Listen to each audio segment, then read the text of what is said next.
Meus irmãos, quem trouxe sua Bíblia, abra no Evangelho de Jesus Cristo, segundo escreveu João, capítulo 3. Evangelho de Jesus Cristo, segundo escreveu João, capítulo 3, versículo 1. Havia entre os fariseus um homem chamado Nicodemos, um dos principais dos judeus. Este, de noite, foi até Jesus e lhe disse: Rabi, sabemos que o Senhor é mestre, vindo da parte de Deus, porque ninguém pode fazer estes sinais que o Senhor faz, se Deus não estiver com ele. Jesus respondeu: em verdade, lhe digo, que se alguém não nascer de novo, não pode ver o reino de Deus. Nicodemos perguntou: como pode um homem nascer sendo velho? Será que pode voltar ao ventre materno e nascer a segunda vez? Ou uma segunda vez? Jesus respondeu: em verdade lhe digo, quem não nascer da água e do Espírito não pode entrar no reino de Deus. O que é nascido da carne é carne, o que é nascido do Espírito é Espírito. Versículo 14. E assim como Moisés levantou a serpente no deserto, assim também é necessário que o Filho do Homem seja levantado, para que todo aquele que nele crer tenha a vida eterna. Porque Deus amou o mundo de uma tal maneira que deu seu Filho unigênito para que todo aquele que nele crer não pereça, mas tenha a vida eterna. Eu quero conversar convosco nesta noite sobre regenerado para viver no reino. O Evangelho de João, como disse João Calvino, ele vai desencadear as ideias dos outros evangelhos, e esse evangelho ele é um evangelho mais espiritual. E o que é muito interessante é quando você vai ver que João, do capítulo 1 até o capítulo 7, ele está expressando uma temática, ele está enfatizando um tema, onde ele quer mostrar que o novo é superior ao antigo, que a graça é superior à lei, e que a nova aliança é superior à antiga aliança. Então João ele trabalha nessa perspectiva, e no capítulo 1 não vai ser diferente, aonde ele começa, mostrando o encontro de Natanael com Jesus, aonde Filipe vai evangelizar Natanael e o convida para se encontrar com o mestre, quando de repente Jesus olhando para ele, e muito o admira e diz: antes de Filipe te chamar, eu te vi debaixo da figueira. Natanael se impressiona, e Jesus, tu estás impressionado só porque eu te vi debaixo da figueira? Coisas maiores tu verás. Anjo subindo e anjo descendo sobre o Filho do Homem. Jesus está mostrando algo muito interessante aqui para Natanael. O que ele está especificando é algo forte a respeito da nova aliança. Ele não viu apenas Natanael debaixo da figueira, ele viu o que Natanael estava fazendo debaixo da figueira.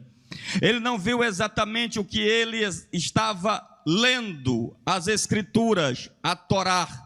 E Jesus, ele não viu apenas Natanael lendo a Torá, ele lendo exatamente o Bereshit, que é o livro de Gênesis.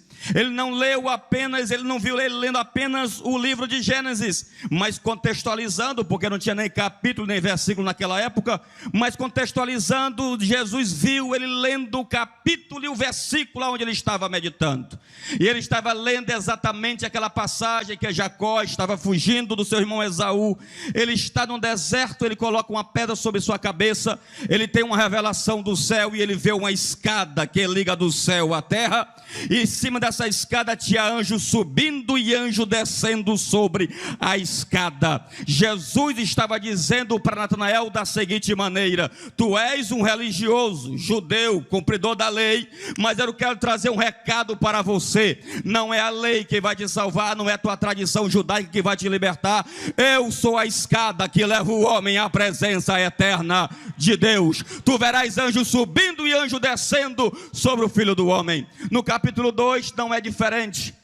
É um milagre, e o primeiro milagre de Jesus, e ele vai transformar a água em vinho, e o texto é bem específico, ele vê as talhas, e aquelas talhas está lembrando exatamente do cerimonial dos cultos judaicos, aonde ali tinha a pilha, onde era realizado a cerimônia para lavar as mãos, para realizar o sacrifício, aonde ali tinha no tabernáculo, e isso era levado para as casas, na hora do jantar, do almoço, tinha aquelas talhas para os judeus, na tradição judaica, lavar as mãos para poder comer. Jesus manda colocar exatamente a água dentro daquelas talhas, e a Bíblia diz que a água se transforma em vinho, e o mestre Sala, quando experimenta, ele disse: o novo é melhor do que o velho, o novo é melhor do que o antigo. Ele está dizendo da seguinte maneira: Jesus está enfatizando que não é a tua religião, que não é os teus esforços, que não é os teus méritos que vai te proporcionar a vida eterna, mas é a nova aliança pelo sangue do Cordeiro, que é o sangue de Jesus, o Filho de Deus. Capítulo 4 não é diferente. Ele se depara com uma mulher chamada mulher samaritana. Ele está num poço de Jacó, Antigo Testamento. Jesus pede água para aquela mulher, e ela rejeita: tu és judeu, se tu soubesse quem te pede água, você me pediria água, e eu te daria uma água viva. Mas tu é maior do que o nosso pai Jacó, que nos deu esse poço. Até hoje vocês bebem desse poço, e até hoje continuam em pecado. Aqui está a água da nova aliança, e quem bebe desta água nunca mais vai ter sede, porque dentro dele vai surgir uma fonte que vai jorrar para a vida eterna. Cadê os crentes que beberam desta água? Levanta a tua voz. Aleluias. Capítulo 5. Jesus, ele chega dentro do próximo de um tanque de Betesda. Lá está um homem na beira de um tanque, aleijado, paralítico. Eles estavam ali presos numa tradição judaica. Qual era a crença? Vinha um anjo, movia as águas, quem caía era curado. Jesus faz uma pergunta interessante. Parece a pergunta mais idiota do mundo, mas não é. Tu queres ser curado?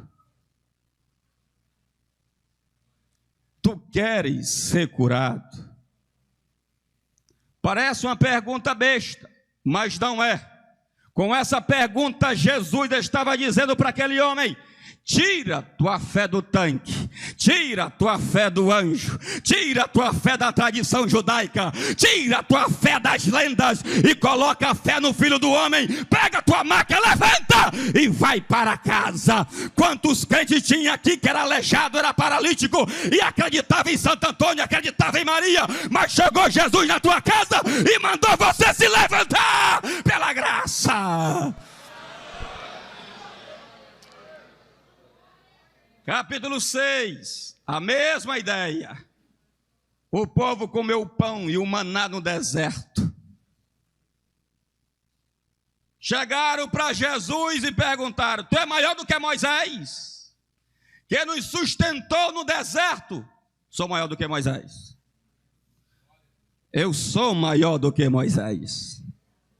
Moisés deu pão para vocês no deserto, mas até hoje vocês estão desviados, até hoje vocês perecem no pecado, mas aqui está o pão da vida. Quem come deste pão nunca mais vai ter fome. É o pão da nova aliança.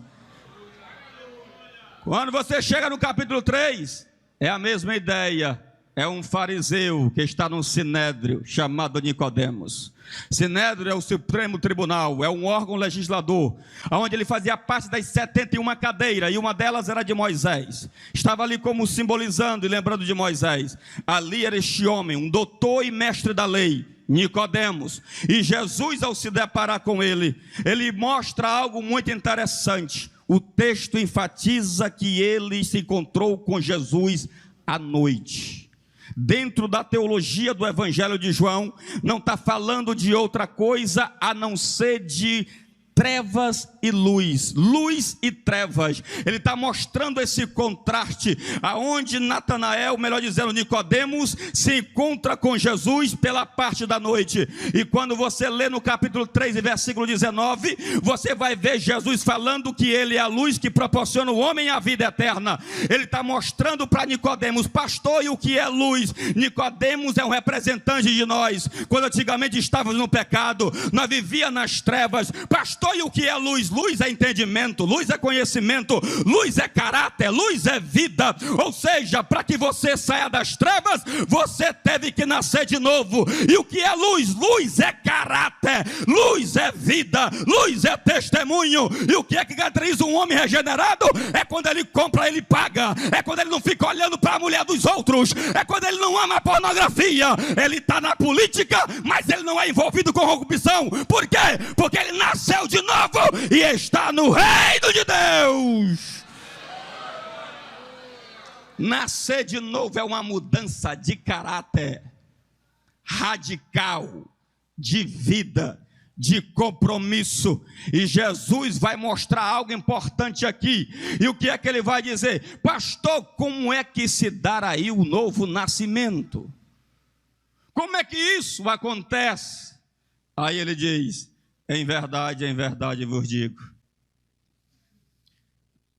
aquele que não nascer da água e do Espírito, jamais poderá entrar dentro do reino de Deus.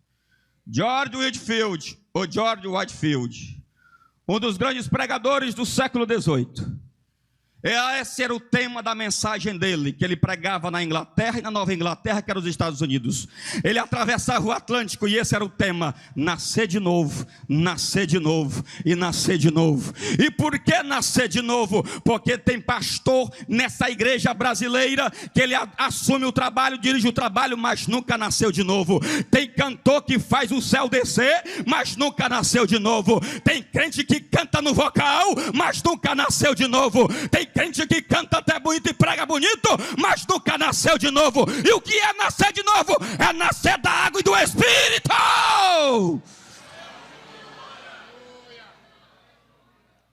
Mudança de vida, compromisso com o Evangelho. É isso que é nascer de novo.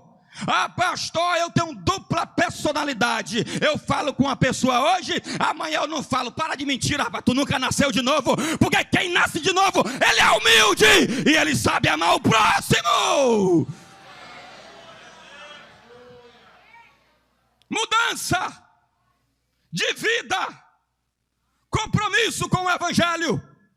É por isso que ele vai dizer: pastor, nascer da água e do Espírito.